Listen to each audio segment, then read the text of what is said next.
Deutschland Dangler returns to action, looking to play Grim Reaper with the Flames season clinging to life.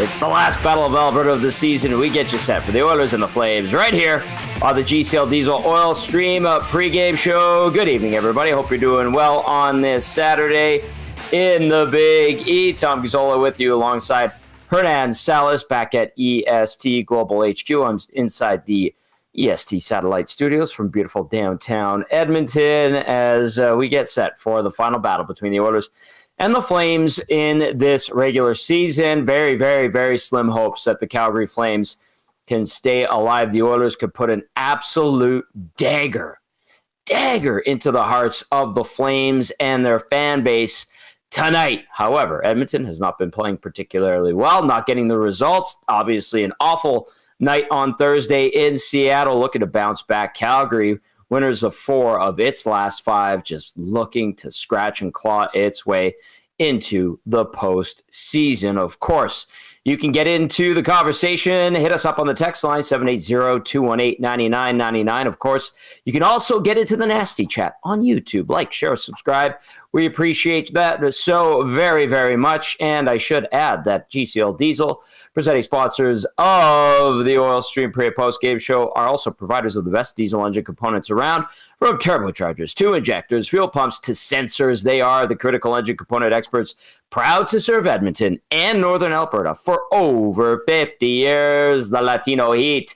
Nancito, how are we tonight, my friend? Good. Excited. Looking forward to the game. No big deal, man. Some news this morning. I know you're going to get to it. Interesting. Yeah, looking forward to this game, man. It's going to be great. Yeah. Like you just said, this is the Oilers can bury the Flames tonight. Get it done. It's already tough for the Flames to make the playoffs, but this loss would just, so we'll see. And listen, everybody was freaking out on Friday after that Seattle game. Yeah. I'm not too worried. I think the Oilers are going to show up tonight. I think it's going to be a hell of a game because Calgary doesn't go away, Tommy. So they better be ready to go here. You know who else was freaking out, and I was a little bit surprised, unless he was just joking around, was Joaquin. Yeah, Joaquin in the group text? He's turning. I know.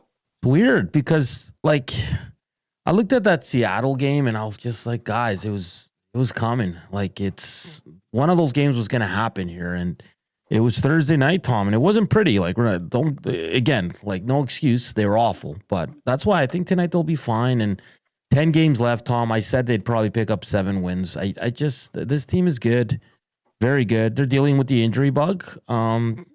Probably better it's happening now than a week or 10 days from now, because then you'd be really worried about the playoffs. But yeah, I think they'll be fine. We'll see how Calvin Pickard does, Tommy, too. Yes, Calvin Pickard, Stu Skinner, day-to-day, according to Chris Knobloch, and we'll get to some more information on the lines. Do you want me to read out the lineups first? We do have Ryan Pike joining us in a few minutes here. Sure. Okay. Edmonton, 41-26-5. Calgary, 34-26-11. It is game number 73 on the schedule for the Orange and Blue as we get to starting lineups, brought to you by South Fort Chev. We're officially in truck month, which comes with deeper discounts, lower interest rates on Silverados and HD, 0% for up to 72 months on Silverado Customs and Custom Trail Boss. The Silverado is built in Canada.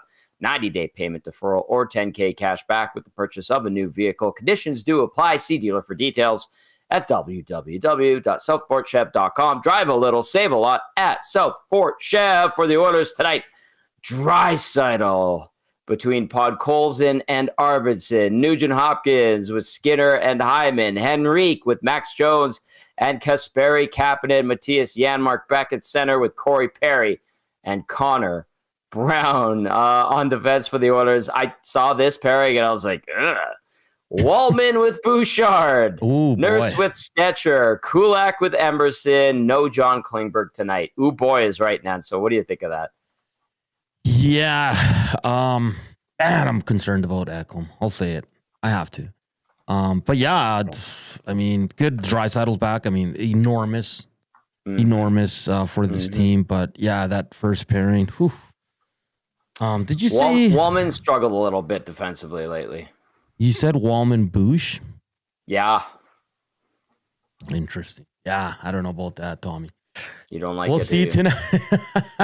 I see big minutes for Darnell Nurse and Brett Kulak tonight. I'll just leave it at that.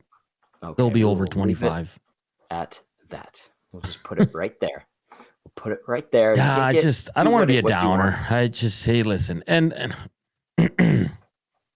Shaggy says Hernan obviously does not know the Oilers. They will blow it again tonight. I didn't say they'd win. I said they're going to play well tonight. Shaggy's been pretty down on them lately. Holy Not that they've smokes. given people a lot to be happy about. That's for sure. But Shaggy's really taken it to. He's already confirming a round one exit, Tommy. Yeah, that's what Joaquin was saying, and I was like, "Are you crazy?" But I don't know if Joaquin was trolling us or just being sincere. I think he was trolling a little bit, but maybe I'm wrong. Let's get to the Calgary Flames here. Hernan, Nazem Kadri between Yegor Sharangovich and Martin Pospisil. Morgan Frost centering Jonathan Huberdeau and Matthew Coronado. Michael Backlund between Joel Farabee and Blake Coleman. Kevin Rooney between Ryan Lomberg and Adam Klapka. Klapka is a giant human being. Joel Hanley and Mackenzie Weegar paired up on D. Kevin Ball with Rasmus Anderson. And Jake Bean with Braden Pahal. Out for the Flames, Dryden Hunt and Daniel Miromanov. That takes us to our starting goalies for tonight. 32-year-old Calvin Pickard. You heard Hernan allude to it earlier. He is 17-8-1, 275 goals against average, an 898 save percentage in 29 games this season. 1-4 record versus Calgary lifetime with a 252 GAA, 892 save percentage in 6 games. At the other end of the rink, making his first ever appearance versus the Edmonton Oilers, will be 23-year-old Dustin Wolf. 24-15-5, 267 GAA, 909 save percentage, 3 shutouts for Wolf in 44 games. Nanso, before I get to the injury report, anything you want to add? No, that's listen, Calgary's, they're feisty, man. Kadri's playing some great hockey. It's Dustin Wolf. I mean, if this team finds a way to get in the playoffs, probably rookie of the year, Tommy. Has to be. Yeah, so no, and now it has been a while since we've seen the Flames. I'm just really excited for the game. It's been, it feels like it's been forever since we've seen this matchup. So it has been. Yeah, I've been ready to go all day here for this game. I can't wait, man. It's going to be absolutely fantastic. And yeah, someone said it's a negative pregame show. Well, we're not trying to. I'm not negative. No, you're not. We were just bringing up a comment one of our nasties sent in. Yeah. To the guy or gal that texted that we were being a little too. No. I said the Oilers are going to play well tonight. I truly think they are. They're going to bounce back, Tommy.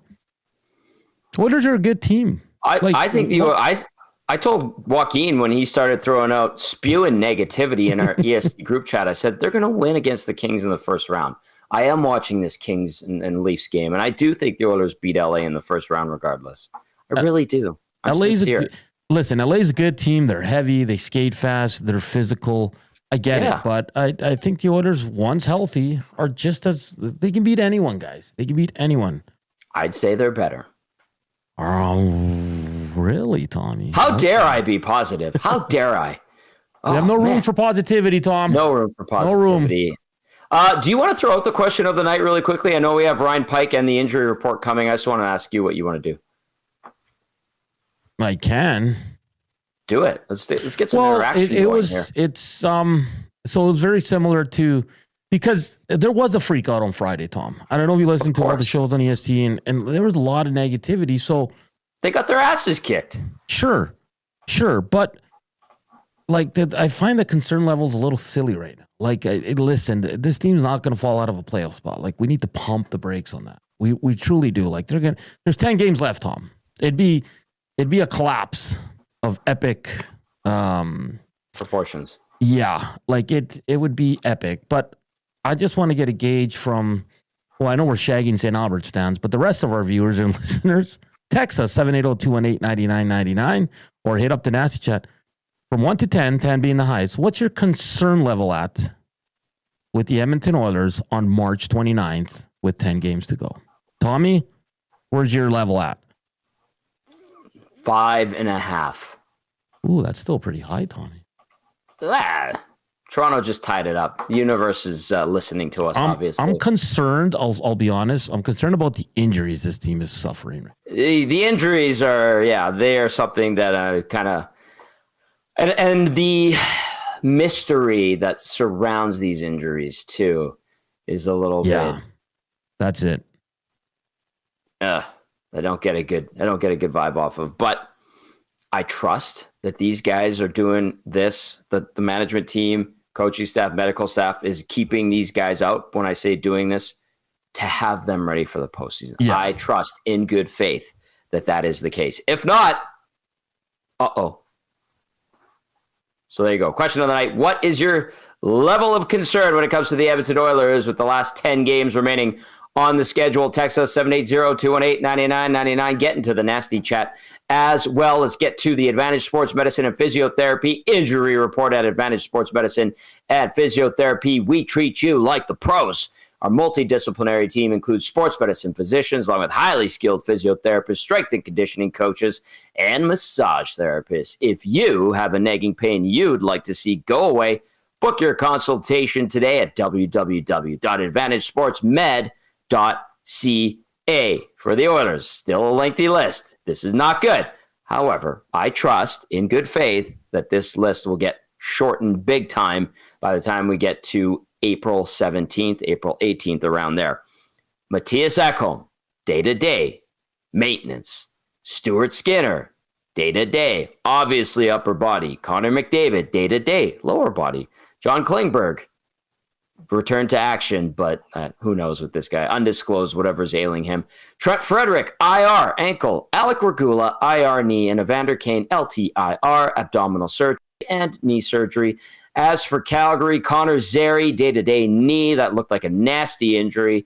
Anthony Mantha, IR, torn ACL. Justin Kirkland, IR, lower body. That is your Advantage Sports Medicine and Physiotherapy injury report as we go down to Rogers Place. Ryan Pike covering the Flames for Flames Nation, our good friend. We've heard from him many times in the past. Great to have him back on the show tonight as we get set for the final Battle of Alberta of the regular season. Hey, Ryan, let's start with that Connor Zary injury. That looked nasty the other night. Is he really day-to-day, or is this thing going to be elevated to like IR here? What's the situation?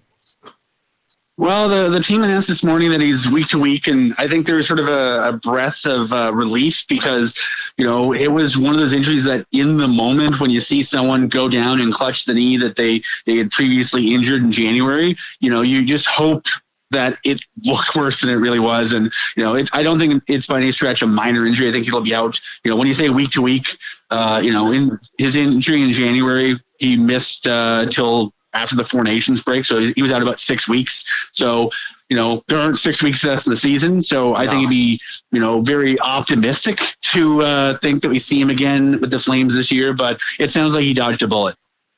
I literally am watching it right now, and I watched it the other night and I was like, geez, it does not look good. His stick goes flying. He's in clear pain, obviously. So good update there from Ryan Pike on Connor Zary. All right, I talked about it off the top of the show tonight, Ryan.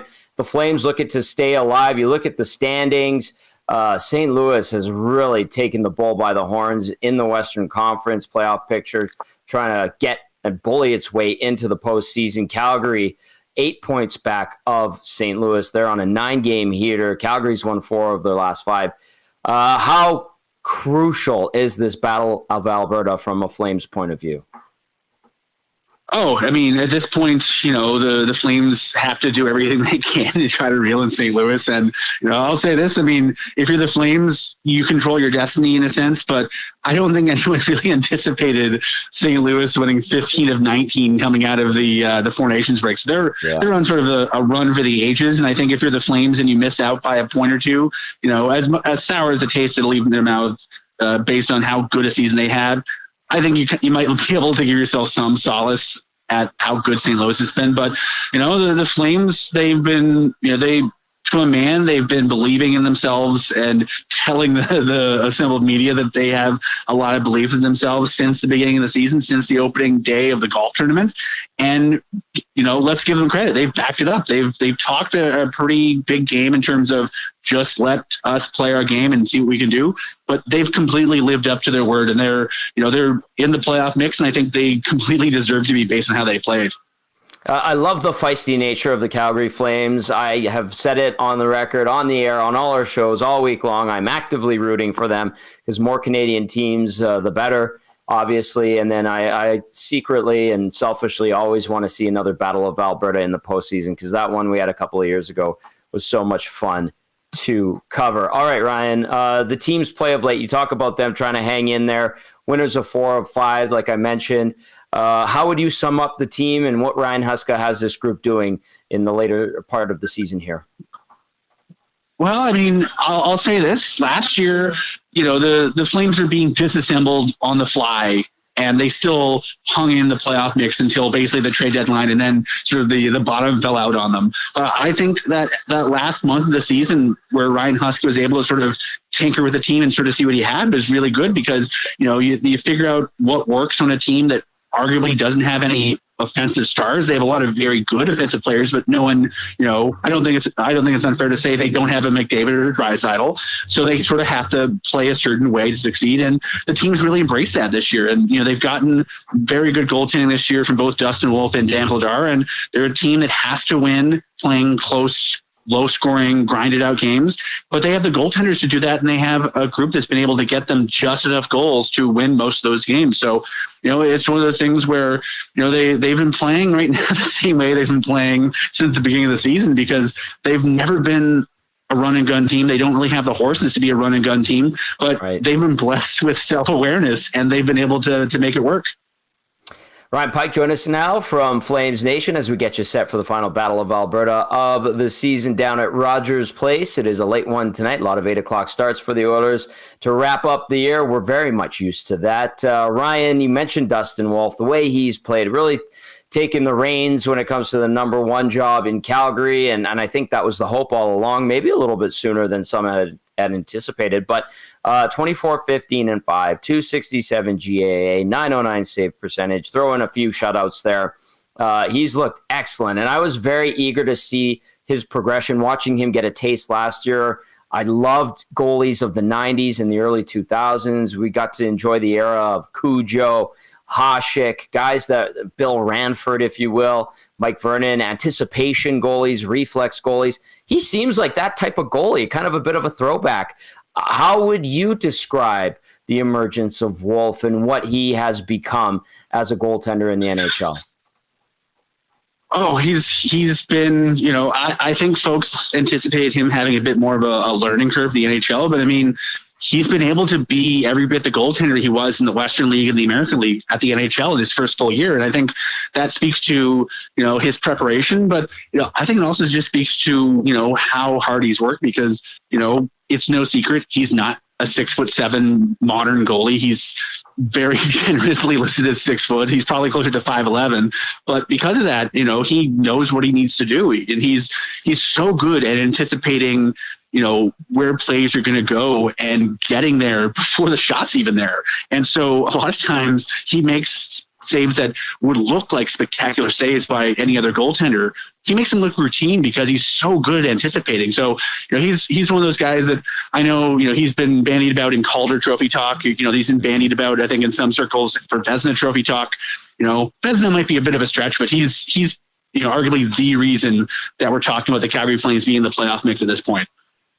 Ryan, you talked about the season and the consistency Calgary has had and retooling on the fly. How have the fans in Calgary taken to this maybe surprising success that the team has had this season, what Craig Conroy and Huska have been able to accomplish? And I know a lot of us going into the year from the outside, I will admit, said, hey, they are rebuilding. There's no way to hide that, and they're going to bottom out. That clearly has not happened. I know there were Calgary fans that were talking about getting a really high draft pick, maybe winning the lottery, even going as low as that. What's your sense of how the fans are taking this all in right now? I think there's sort of some cautious optimism. There's going to be some folks that, the Flames owe Montreal a first-round pick, and by the sounds of it, it'll be their own pick this year. They'll probably give up an earlier pick because they're not going to be in the bottom 10, which, a lot of fans are kind of sour about because they want to get that high draft pick. Based on how the Flames, are looking, they'll probably be getting they'll probably get Florida's pick and New Jersey's pick. So they'll draft a couple times in the 20s. So you're going to get a couple good players, but maybe not someone as good as in the top 10. But, I think on the other hand, a lot of Flames fans are sort of looking at the culture the team is sort of instilling, the play style that they've sort of embraced this year. And, I think they're sort of, accepting the fact that, okay, they might not be bottoming out, but a lot of the things that they wanted to do this year in terms of instilling the systems, the culture, bringing some young kids along and having them become big parts of the team right away, I think they look at that and go, oh, okay, there's a lot of positives this year. Are they happy with Jonathan Huberdeau? I mean, the contract is the contract. I mean, I don't know if he'll ever live up to. I don't know if his offensive production is ever going to live up to $10.5 million a year. But right. I think fans look at how Huberdeau's been. He's been consistently one of the better Flames all season, and he's really, really taken to the defensive side of the game. He met with Ryan Husko over the summer and said he wanted to be more. He wanted to do more. He wanted to help the team more. And the request was, hey, can you kill penalties? And he said, okay. And he's become actually pretty good at it. And so, before, a lot of the offensive players are guys you have to shelter and sort of keep away from the other team's big guns. Huberdeau is a guy you can put out in the ice now against anybody. And right. That's not really something we were thinking about a year ago. So he's done a lot of work to sort of round out his game. And I think Flames fans sort of see that and go, okay, I think Flames fans really appreciate the passion and the hard work that Huberdeau has put in this year.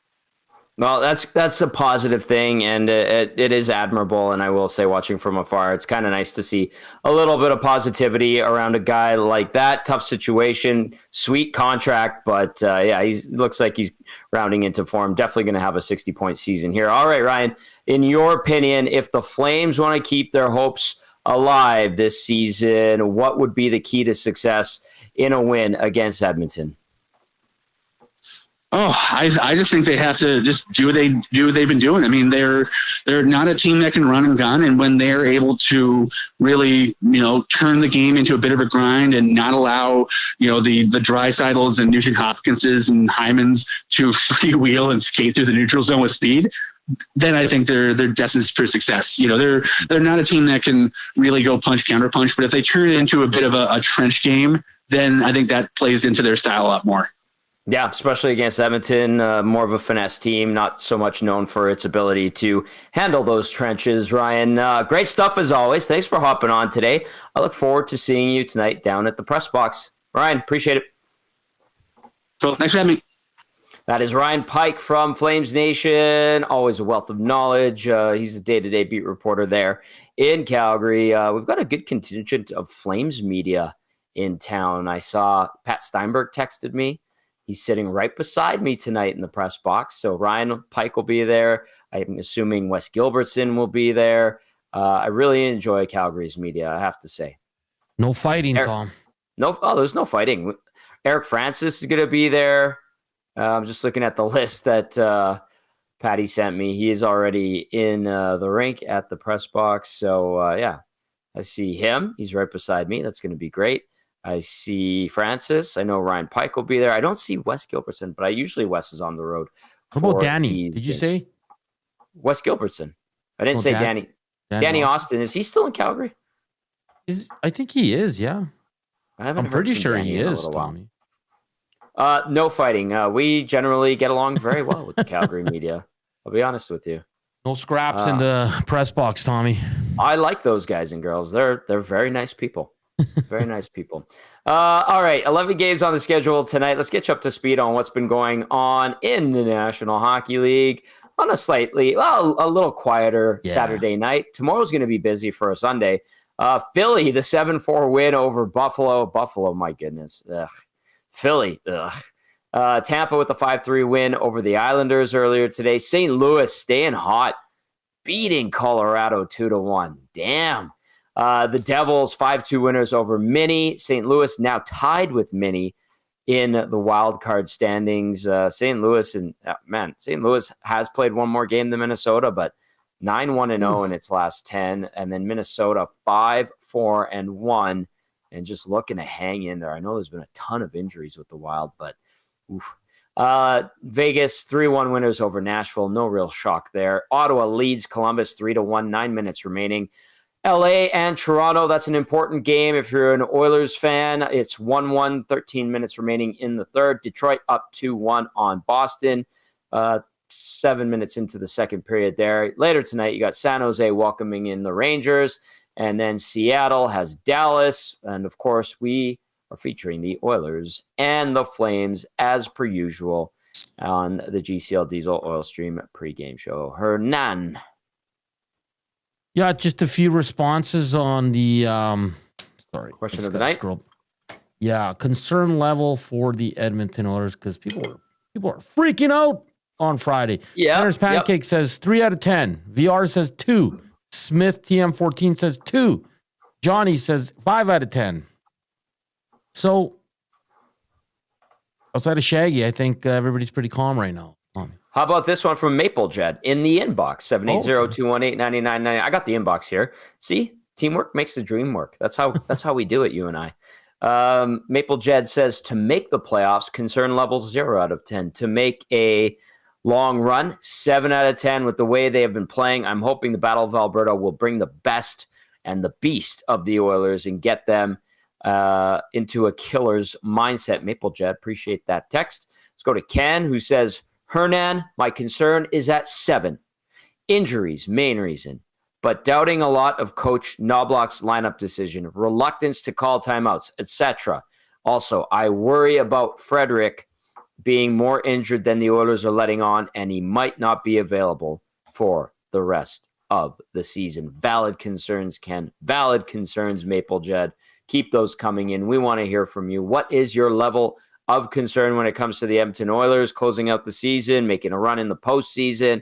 Let us know your thoughts, your concern level from 0 to 10, 780-218-9999. And then if you're watching on YouTube, fire us a note on the Nasty Chat. All right. This is the first meeting, Hernan, between the Oilers and Flames since November 3rd. Yeah, it's been a while. It has been a long time. They did meet on October 13th. Calgary won that game 4-1. That was here in Edmonton. And then the Oilers went into Calgary on November 3rd and won 4-2. Dan Vladar has started both games for the Flames this year. We're going to see Dustin Wolf for the first time. And this is going to be a desperate Calgary team here in Edmonton. And the Oilers will see if they can bounce back after being shamed at Climate Pledge Arena on Thursday night. That was bad. That was just a stinker. It was bad. Yeah, it's just a stinker. Second periods are what are concerning me right now for the Oilers because Wednesday and Thursday, they crumbled in the second period. So I'm watching the second period for this group. Tonight, they get Draisaitl back. We'll confirm as soon as the teams hit the ice for warm-up as I see our game analyst is ready to rock. You good to go, Cass? Oh, yeah, there he is. He gave us one of these. Well, guess what? We're putting you on. Hello, Matt Kassian. How are you, sir? How was your Saturday? I'm doing good. Say it was, full Saturday. We did a little sledding today in almost April. Yeah, you got outside and did a little sledding, which was good. It was great. It was great. Yep, not too cold, not too hot. It was good. So lots of fun in the Kassian household today. Oh, that is adorable. Cass, I think we're picking up your computer mic and not your actual mic, if you want to just double check that because it doesn't sound as deep and juicy as it usually does. Let's go into the inbox as Cass gets that sorted out. Coyote Steve says, my concern for Oilers is they don't have the goaltending to repeat last year, and LA and Vegas are both better than last year, where Oilers are older but weaker. Arthur saying, I'm nervous for the Oilers. Is that part of the 5 stages of grief? Yes, I guess. Quaddy says, boys, got to get the first goal. Don't know if I can watch a feeble perimeter offense chasing the game for 50 minutes. All right, Cass, you want to try it again? Yeah, let me know if that's good. So crisp. So much better. You're good to go. Yeah. You're good to go. All right, some thoughts on the concern level. That is the question of the night. How concerned are you about this Oilers team on a level of 1 to 10? Show your work.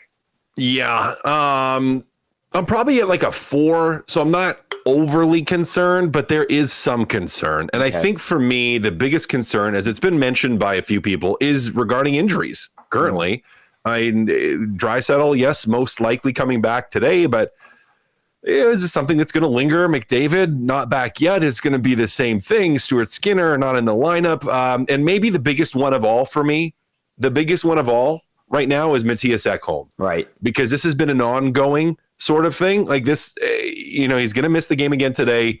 They called it a maintenance day the other day. They had given him a whole bunch of days off earlier. So it's just, we don't really know exactly what's going on there. And for me, that potentially losing Matthias Ekholm or not having him at 100% heading or close to heading into the playoffs, that's a little, it makes me a little nervous. Again, not like panic nervous, but it makes me a little bit nervous, which kind of ratchets it up to, I think, that 4 level. Now that I'm talking about it, I'm like, maybe I'm a 5.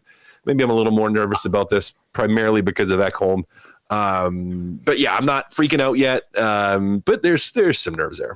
I didn't talk you into elevating it from a 4 to a 5. No, I talked myself into it. That. I enjoyed that, actually. That was quite comical and enjoyable. I know, and I don't think it's part of tonight's Game Changers, so I will throw this at you. We're anticipating Wallman paired up with Bouchard tonight. I'm a little leery of that pairing. Should I be? Well, they haven't really given you reason to be super confident in it yet. And I told this to you at Boston Pizza on location the other day, where I'm not sold on Wallman's game yet. I'm not there yet. Like, he's done some good things, but he's also had some struggles. Like, I'm not all the way there yet. So I would be interested to see how he plays with Evan Bouchard, given a whole game, and see how that pans out. So yeah, it'll be interesting. I'm not, I haven't completely bought in to Wallman yet at this point. And maybe I will. Maybe he gets us there, but I'm not there yet. How much of it is settling into the team, or us maybe being overly hyped about what his potential might be, not really knowing his full game, if you will? Maybe a little bit of both. And if we look at the past with him, like, this is far and away his best season so far. So you're trading for a guy at the high point, right, where he's playing really well. Now, maybe he can continue and keep that momentum going, and you're kind of betting on that, that he's, just really come into his own and he's given an opportunity, and now look how he's doing. But you still kind of go, and it's like, well, is he a guy that you can expect to play, top pairing minutes all the time and do really, really well? I don't know yet. And maybe we look at it and go, they traded for him early. He was one of the guys that they wanted. They must have done enough homework on it, so we should feel confident and confident, given his point production and the way he's played this season, that he should be everything we need.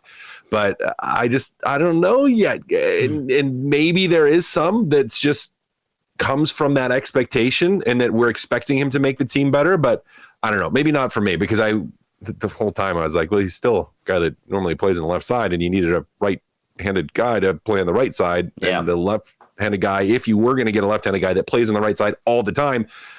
So I don't know. I'm going to talk in circles around this, and maybe you're going to start to move that 5 to a 6, Tom. You're I'm not trying to. You're trying, Tom. You're trying. How dare I use logic and reason and good common sense, right? A couple of texts have come in via the nasty chat in regard to this.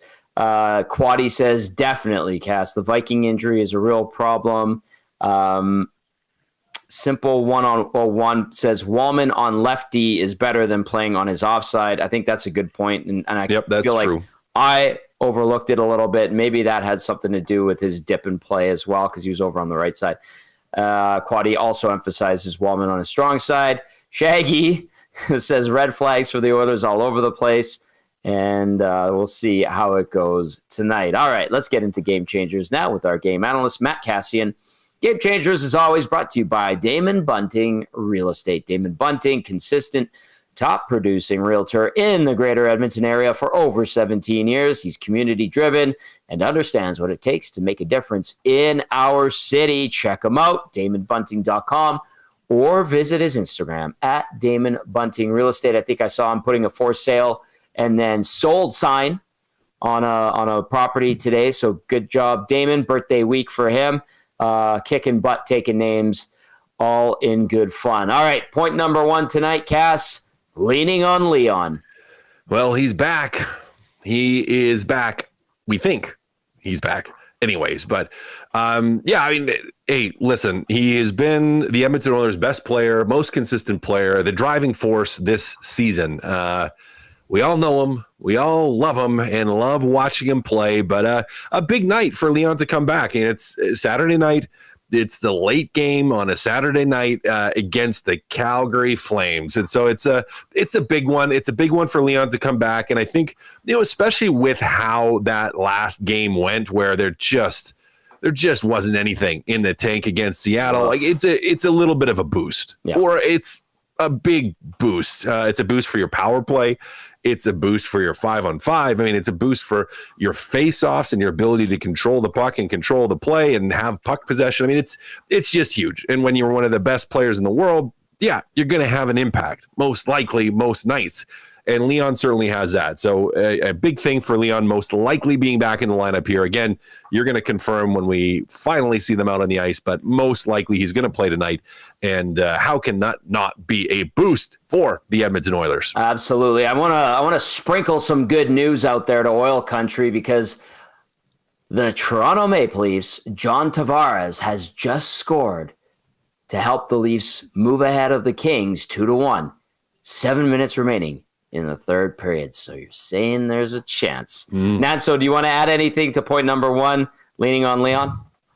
No, I mean, just happy he's back for this game. We kind of thought he would be. It was either this one or the Vegas one. But yeah, like, I don't think you need any extra motivation, especially when you're playing your rival, the Calgary Flames. But getting Leon back in the line is just going to be a boost for everyone. Now, let's continue to play the way they've been playing, because they've generated a lot of offense without the two big guys, especially his line mates. Don't defer to Leon. Just do what you do.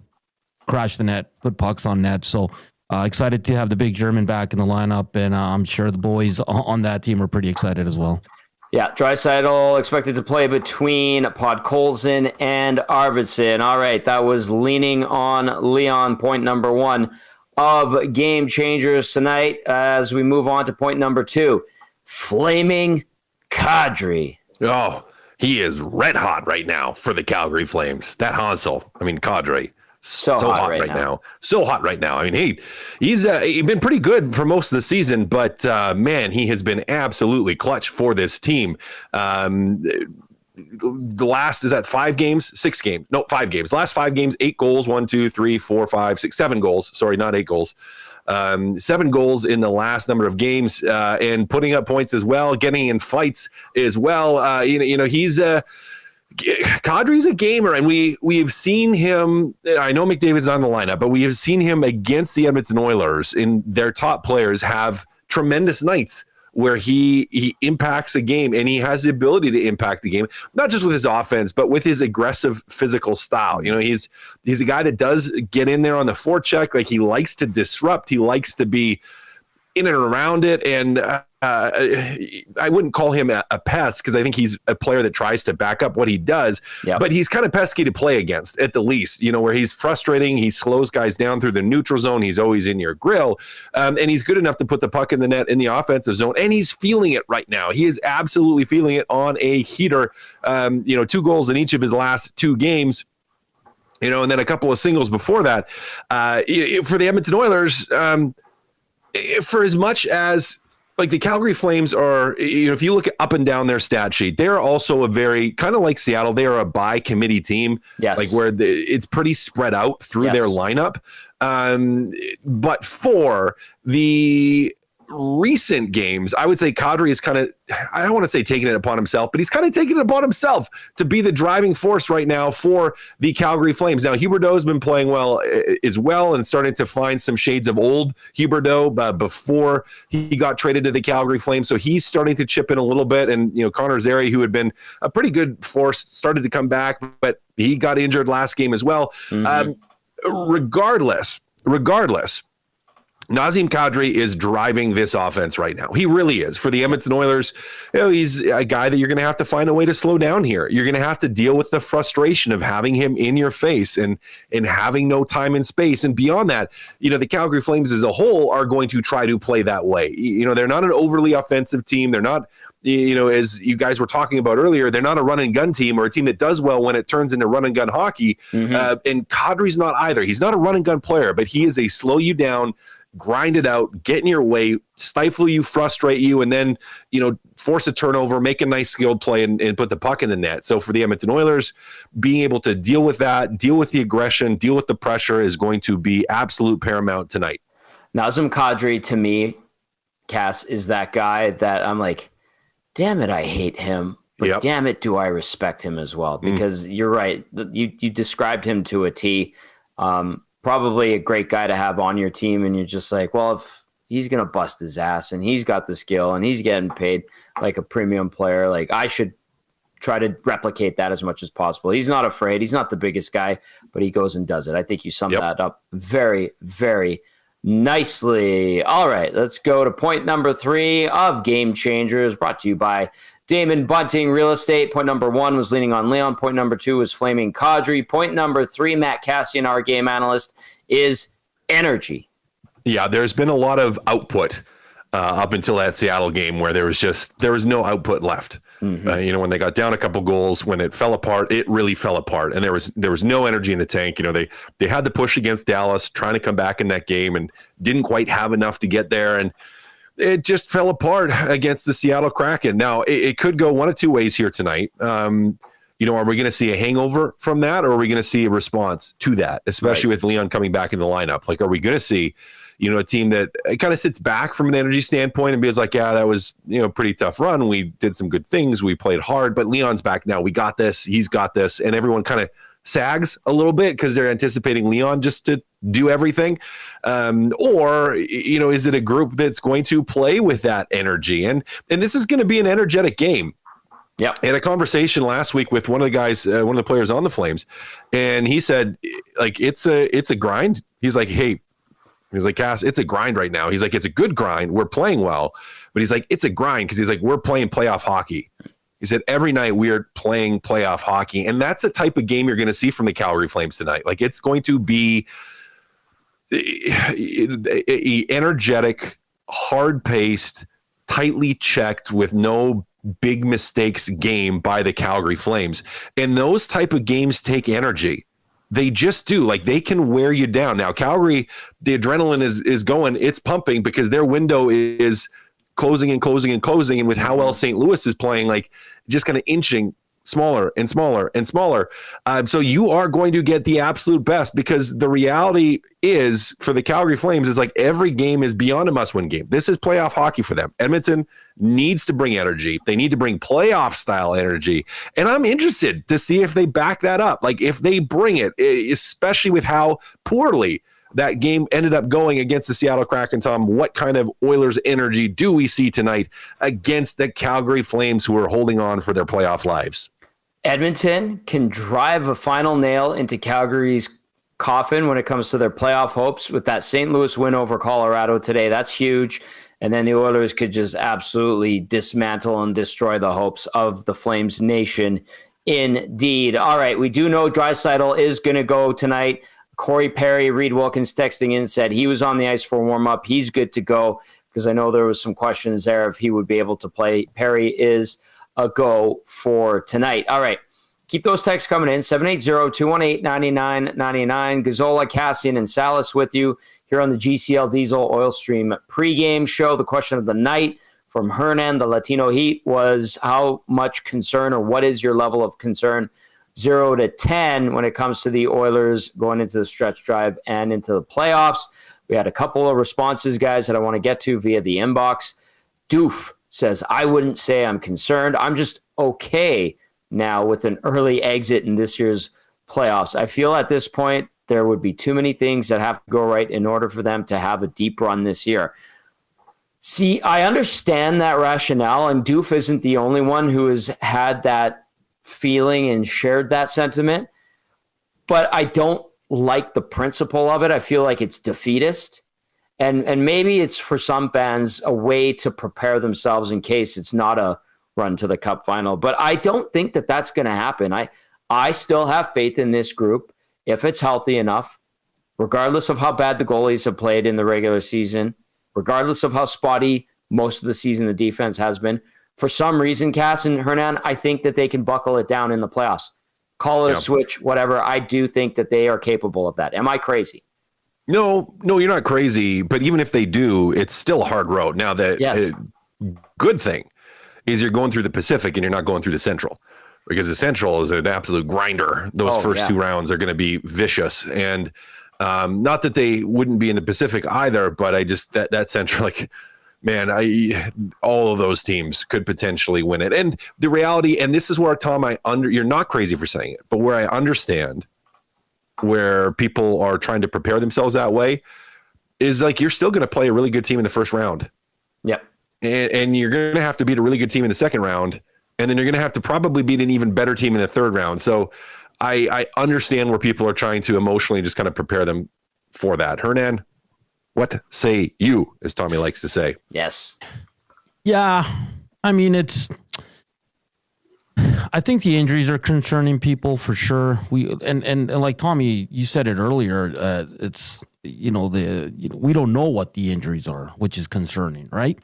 Because, they usually share that stuff, it's his ankle, it's his knee, and it's just been quiet. But all in all, yeah, I know a lot of other fans already have him out in the first round, but how about we just get there first and go from there? Because, Tommy, I agree with you. I think this team, it's frustrating, but when they're on, man, they're the hardest out in the league. They are when they're on. 22-6-1. Yeah, in a 29-game stretch. That's a huge chunk of the season. So, yeah, just let's worry about the 10 games left and see where they finish. Looks like Vegas is just going to run away with it, boys. So, it's going to be LA probably. So, yeah, interesting.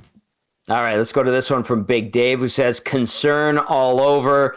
5 out of 10, but that could change depending how they come out tonight. Concern to make playoffs. 1 out of 10 once they get past the first round. 8 out of 10 concern if they're a cup contender. 7 out of 10. Between injuries, how little finish the forward group has. Goaltending looking subpar and a flaccid defense and special teams. I could start to get close to panicking. Well done describing that, Big Dave. I appreciate that. Excellent use and reach into your broad vernacular. Well played, sir. Let's go to Pizza Boy. What do you guys think about this one? Hypothetical, says Pizza Boy.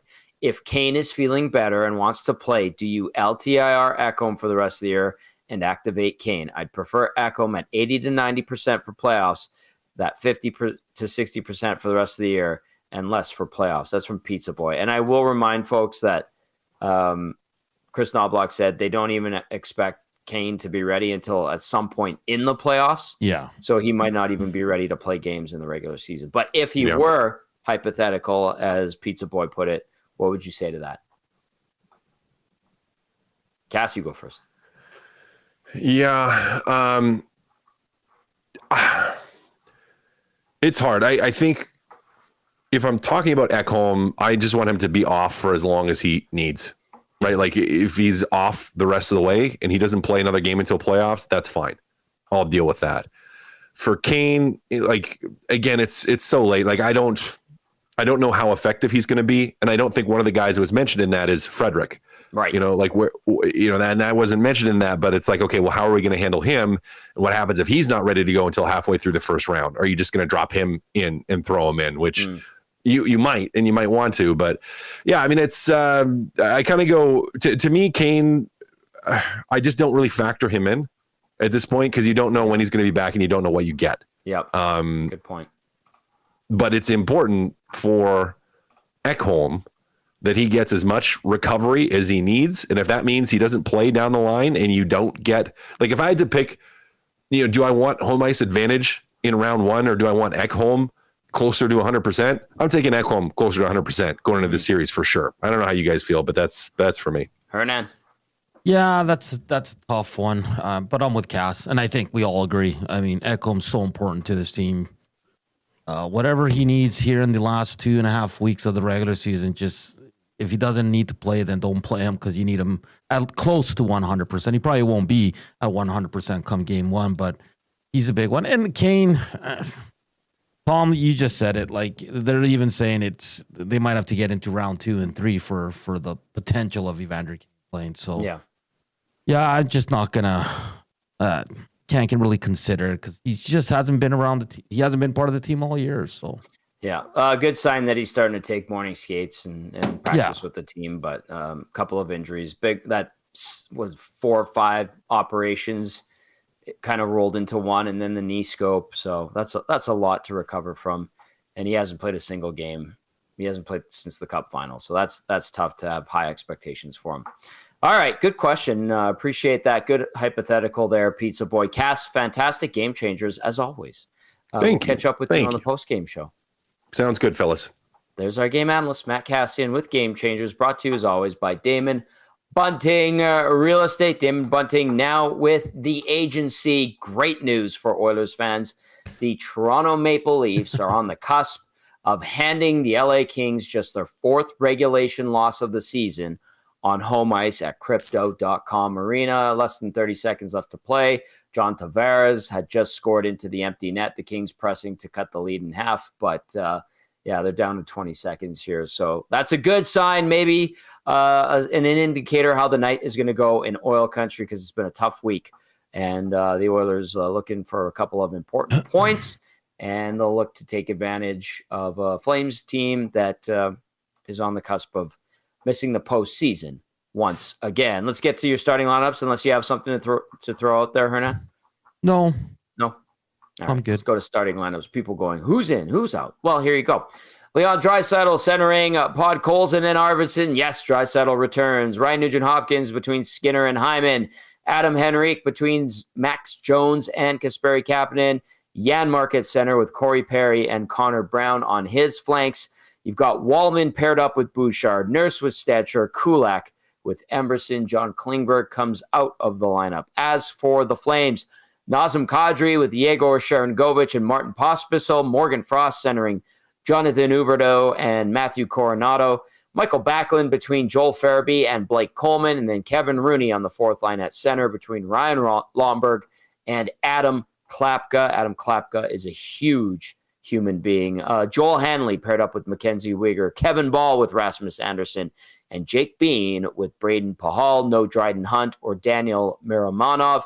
Your starting goalies for tonight, 32-year-old Cal Pickard gets to start for the Oil, 17-8-1 with a .275 goals against average, .898 save percentage in 29 games this season. Pickard versus Calgary, lifetime 1-4 record, .252 goals against, .892 save percentage in 6 appearances versus Les Flambés. And at the other end of the rink, it is 23-year-old Dustin Wolf, 24-15-5 with a .267 GA, .909 save percentage, 3 shutouts in 44 games this year, making his first start ever against the Edmonton Oilers. Some final thoughts from you, Hernan. Yeah, let's go. Oilers need to show up. They gotta get away from that game we saw a couple nights ago because that was ugly. You got one of the big boys back. Tough loss again with the Ekholm out. Mm-hmm. See if Calvin Pickard can bounce back as well. I'm intrigued. I'm very intrigued.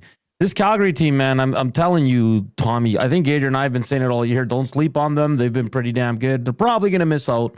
But the Oilers can really, really hurt them tonight by picking up a big 2 points. And like you said, Tom, LA lost. Yep. It's time for the Oilers to show up. No more excuses about injuries, even though they're tough. But let's go. We'll see what happens tonight. Tommy, no fighting in the press box. Of course not. It's ELE. Everybody love everybody. We like the Flames media. Give Reed a big hug for me. I will. He is the best. Mikey has a question for you. Says, Hernan the man. Yes. How much of the EST studios got cleaned? You rule. Biggie rules. Go Oil. Mikey. I'm about 75% done. Did all the rooms. Now I just have the big area, and it's going well. I didn't know you had cleaning duty. I think I've got August. It's my month, buddy. Ooh. Well, you're doing great. You're doing great. Thank you. Okay. That's going to do it for the GCL Diesel Oil Stream pregame show. Leon Draisaitl makes his return. The Oilers looking to snuff out the Calgary Flames season, and this would go a long way in doing that because the Flames are 8 points back, of the St. Louis Blues. The Oilers looking to catch up with the LA Kings, who just lost to the Toronto Maple Leafs on home ice, just the 4th regulation loss on home ice for the Kings this season. A big thank you to Ryan Pike from Flames Nation for stopping by. To everyone who watched, to everyone who listened, maybe you're on your way to the rake. We appreciate you so very, very much. If you're watching on YouTube, hit that thumbs up button on your way out. Enjoy the last Battle of Alberta of the season.